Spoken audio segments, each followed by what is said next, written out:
Hola, bienvenidos a nuestro flash informativo. Los saludamos desde el recinto del Senado de la República, desde el Capitolio Nacional, hoy 16 de febrero, donde inicia el segundo periodo de sesiones, donde se vienen, María Paula, grandes reformas como las reformas sociales, como lo son la salud, la laboral y la pensional. Pero cuéntanos, María Paula, ¿qué más tenemos para el día de hoy? Así es, Alexandra. Hoy, con el inicio de estas nuevas sesiones, se llevó a cabo la radicación del primer proyecto de ley, exactamente el convenio 190, que busca erradicar todo tipo de violencia en los entornos laborales. Veamos.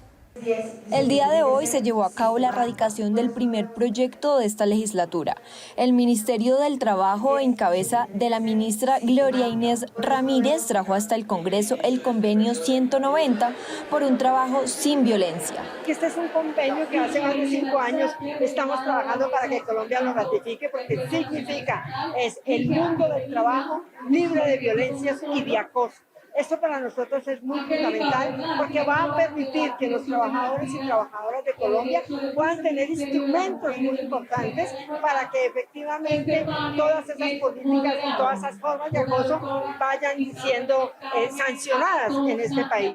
El convenio se gestó gracias a un comité impulsor liderado principalmente con mujeres de centrales obreras, con el apoyo de la OIT Andina, la ONU, senadoras, representantes y gremios. Que el gobierno se compromete a desarrollar en políticas públicas los contenidos de este convenio. Así que estamos muy contentas, esto es un sueño de muchas mujeres y trabajadoras y trabajadores de este país, y esperamos trabajar, porque cuando una mujer avanza, ningún hombre retrocede. El proyecto se debatirá desde la Comisión Segunda del Senado en las próximas semanas para llegar a la plenaria y convertirse en una realidad, reconociendo, según las parlamentarias del Pacto Histórico, el derecho a un espacio de trabajo libre de violencia y acoso. Muy bien, continuamos con esta transmisión desde el Capitolio Nacional previo a la instalación del segundo periodo de sesiones en el Congreso de la República. Nos acompaña a esta hora el senador Ariel Ávila. Senador, bienvenido. ¿Qué se espera en este semestre legislativo frente a las grandes reformas que está tramitando el gobierno Petro aquí? El gobierno habría podido tomar dos decisiones, y muy amable por su invitación. Una era priorizar algunas reformas que tenían mayor consenso y dejarlas de menor consenso para después. Era una petición, una solución. O la otra solución es continuar con la agenda que venía, lo cual pues en teoría garantizaría cierta parálisis del Congreso. Tomó el segundo camino, viene la reforma a la salud, están terminando las audiencias públicas y seguramente eso va a paralizar la plenaria del Senado, mientras que el tema laboral entraría por el tema de Cámara. En cuanto a la reforma pensional, que es la tercera social, ya hay 3 ponencias en plenaria de Senado, una positiva, una negativa y una alternativa, pero seguramente todo arrancará mediáticamente por la reforma a la salud. La pregunta es el resto de reformas, por ejemplo, la reforma a la educación superior, el Código Ferroviario, que vienen una serie de reformas y vamos a ver hasta dónde el Congreso pues va a ceder. De momento creo que vamos a comenzar con proyectos suaves, como siempre se comienza, y vamos a ver si hay algún tipo de parálisis. Senador, ¿usted considera que esta tensión política que vive el país podría poner en riesgo el trámite de las reformas y que éstas queden en el congelador? Yo lo que siento es que hay 3 factores que van a hacer que el Congreso esté semi-paralizado. Uno, las crisis políticas nacionales, lo que pase en el mundo va a tener un impacto acá nacional, en el mundo político va a tener un impacto aquí en el Congreso.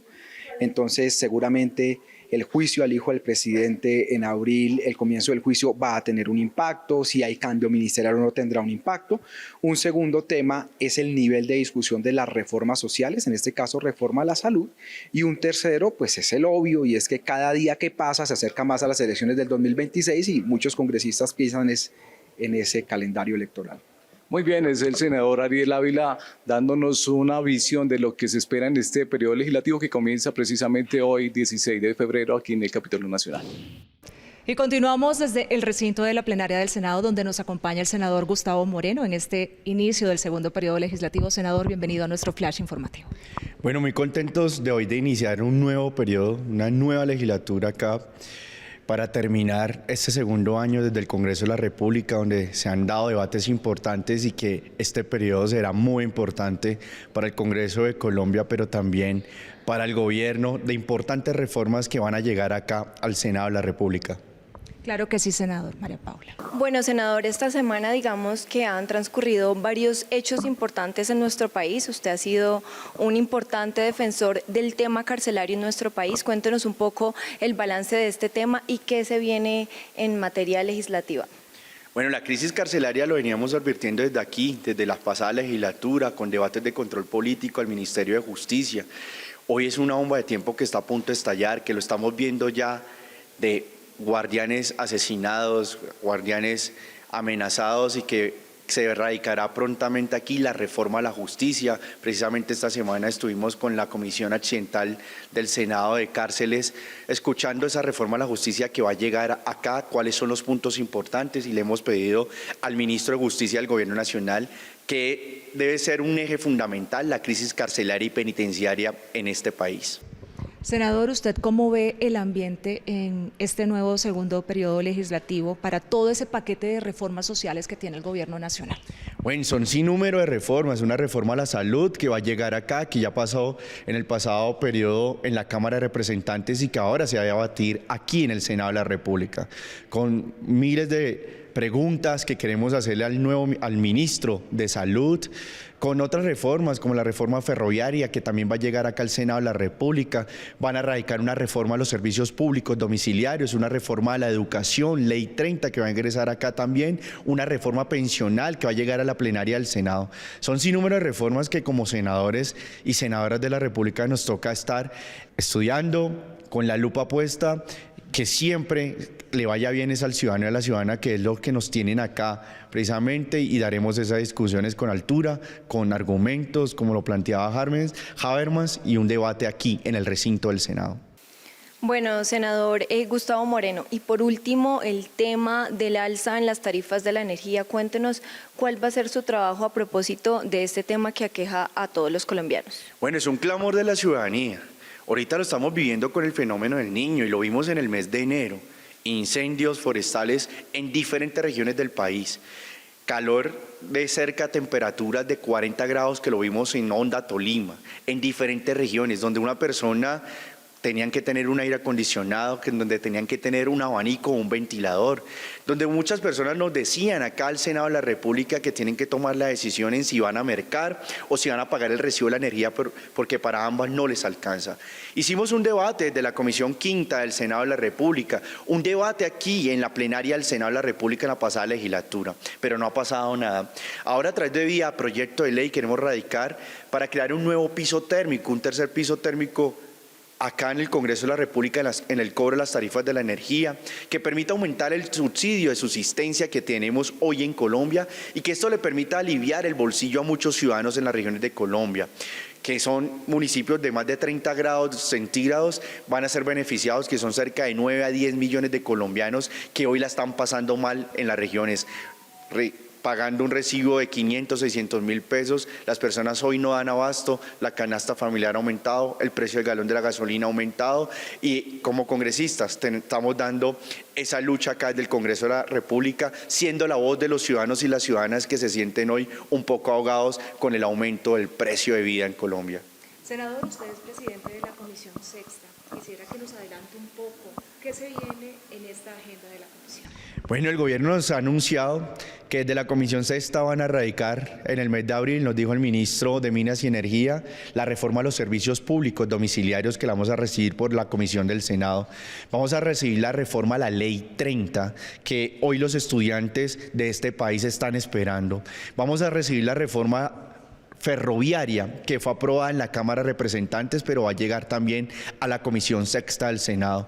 Hemos venido también haciendo unos debates en materia del transporte aéreo en este país, la crisis aérea que tenemos y infraestructura en Colombia en materia de vías y temas ferroviarios que tiene hoy el gobierno nacional radicados en el Congreso y que van a ingresar a esta importante comisión que es la encargada de la educación, de la infraestructura, del transporte y de los servicios públicos domiciliarios. También van a radicar una reforma en materia de TIC, de telecomunicaciones en Colombia y que la estaremos también esperando en esta comisión. Senador Moreno, muchas gracias por acompañarnos. En Flash Informativo estaremos muy atentos para hacerle seguimiento a todo lo que nos está contando. A ustedes, muchísimas gracias por esta invitación y seguimos con toda la energía acá a iniciar este nuevo periodo legislativo en unas extraordinarias hoy mes de febrero, pero estamos muy contentos, ¿verdad?, de llegar hoy al Congreso recargados de energía a debatir esas importantes reformas que tiene el Gobierno Nacional y proyectos también que hemos radicado desde el Senado, iniciativas de muchos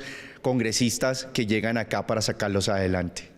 A ustedes muchas gracias, los invitamos a seguir conectados aquí en @ccongresocol. Y pasando a otros temas, María Paula, llegó el momento de Flash en Redes, donde nuestra compañera Joana Toro nos cuenta todo lo que trinaron los senadores en la red con respecto a la grave situación que enfrenta nuestro vecino país, Venezuela. Veamos. Tras la expulsión de funcionarios de la ONU en Venezuela por parte del presidente Nicolás Maduro, varios congresistas se han pronunciado al respecto, como el presidente del Senado, Iván Leonidas Name. Veamos lo que publicó. Iván Name Vázquez, @Iván Name Vázquez. Como presidenta del Senado y miembro de la Comisión Segunda del Senado, hago un llamado al gobierno de Colombia para que condene las recientes acciones del régimen venezolano que atentan contra la democracia y las instituciones del orden internacional. El silencio no es una opción que convierte a nuestro país en cómplice de lo que sucede en el vecino país. Desde el partido Cambio Radical, el senador Carlos Fernando Motoa le hizo un llamado al presidente Gustavo Petro. Carlos Fernando Motoa, @senador Motoa. En @senadogopco nos sumamos a las voces que exigen que Colombia se pronuncie sobre lo que está sucediendo en Venezuela. Desde el régimen de @Nicolás Maduro está saboteando la celebración de elecciones libres y el eventual regreso de la democracia. No es momento de callar, presidente @Petro Gustavo. Varios congresistas enviaron una carta al presidente Gustavo Petro ante la grave situación de Venezuela, entre ellos la senadora Angélica Lozano, quien dijo lo siguiente. Angélica Lozano, @Angélica Lozano C. Con esta carta le pedimos al presidente @Gustavo Petro enviar un mensaje enérgico por la situación de Venezuela y en particular el caso de @María Corina Ya. Los atentados a la democracia son una amenaza para la región. No puede haber indignación selectiva a prácticas antidemocráticas. Otro de los senadores que firmó la carta al presidente fue el conservador Marcos Daniel Pineda. Marcos Daniel Pineda, @Marcos Daniel PG. El rechazo a las acciones antidemocráticas que ocurren a nivel internacional no pueden ser selectivos. Junto a otros congresistas, elevamos una petición al presidente Petro para que se pronuncie respecto a las medidas tomadas por el gobierno de Nicolás Maduro en Venezuela, que atentan contra la posibilidad de llevar a cabo elecciones libres y justas. La próxima semana les contamos qué opinan los senadores a través de sus redes sociales. No olviden seguirnos en @ccongresocol. Hasta pronto. Así es, Alexandra, continuamos con más información acá en nuestro flash informativo. Nuestro compañero Carlos Andrés Higuita estuvo hablando con senadores y representantes al respecto del Parque Nacional Gorgona, que ha generado muchísima controversia. Veamos. Hola, cordial saludo. Mire, con una inversión de 32.000 millones de pesos, el Gobierno Nacional fortalecerá las capacidades investigativas y de turismo en el Parque Nacional Gorgona. Sin embargo, este proyecto ha generado el rechazo férreo de algunos sectores ambientalistas, sociedad civil y congresistas. Veamos. El Gobierno Nacional anunció que trabaja en un proyecto en la isla Gorgona para convertir a ese Parque Nacional Natural en un centro de investigación científica con la participación de las Universidades Nacional, del Valle, Nariño y Cauca, así como el INVEMAR y Parques Nacionales Naturales. El proyecto contempla además la ejecución de varias obras de infraestructura. Lo primero es que se fortalecerá el Parque Nacional con un centro de investigaciones que ya tiene financiación y con una infraestructura por 11.000 millones de pesos para educación ambiental y mejoramiento del turismo. El proyecto también establece una estación de guardacostas y la instalación de un radar que, según el gobierno, servirá en la lucha contra el narcotráfico y la pesca ilegal, y que ello no significa que sea un proyecto militar al servicio de los Estados Unidos. No hay ninguna posibilidad de un manejo ni de la estación de guardacostas, ni del radar, ni de la información de parte de los Estados Unidos, y en eso yo puedo dar tranquilidad al país. Sin embargo, sectores opositores al gobierno afirman de que sí será un proyecto militar y lo que pretende Estados Unidos es extender su dominio territorial en uno de los puntos estratégicos del Pacífico. El proyecto ha sido financiado, totalmente financiado, por la Agencia de Asuntos Antinarcóticos de la Embajada Norteamericana. Con esos recursos es que han contratado las consultorías, los estudios previos, los estudios de impacto ambiental, incluso ingenieros también han comprado todo tipo de materiales. Frente al impacto ambiental, el director de la Autoridad Nacional de Licencias Ambientales sostuvo que ya hay un protocolo de reducción de impacto ambiental sin tala de árboles, protegiendo la fauna y promoviendo el uso de energías limpias. Las obras del muelle solo estarán permitidas cuando no haya temporada de ballenas. La construcción del muelle no puede hacerse después del 30 de junio, a partir del 1 de julio que empieza la temporada de ballenas.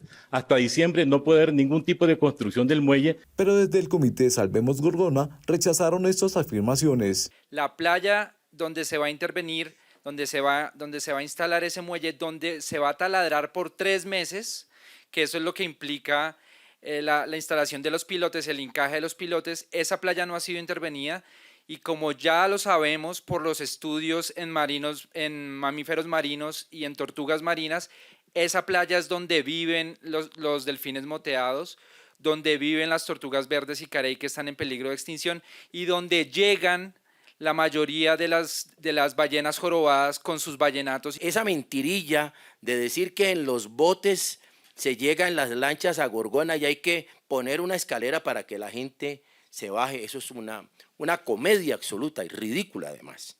Congresistas defensores del Parque Natural Gorgona también cuestionaron al presidente Petro por considerar que maneja un doble discurso ambiental. Yo voté por este gobierno para que, entre otras, detuviera el proyecto de Gorgona.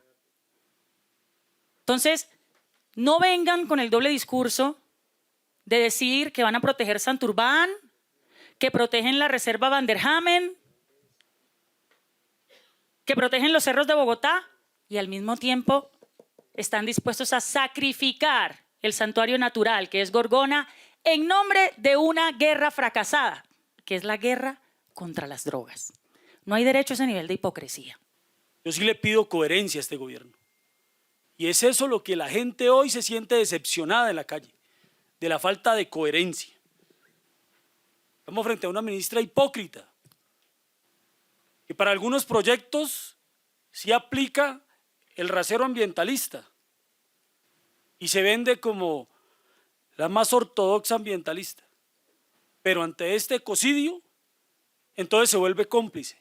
Desde el Comité Salvemos Gorgona anunciaron que convocarán a una gran movilización por la defensa de lo que consideran una causa nacional.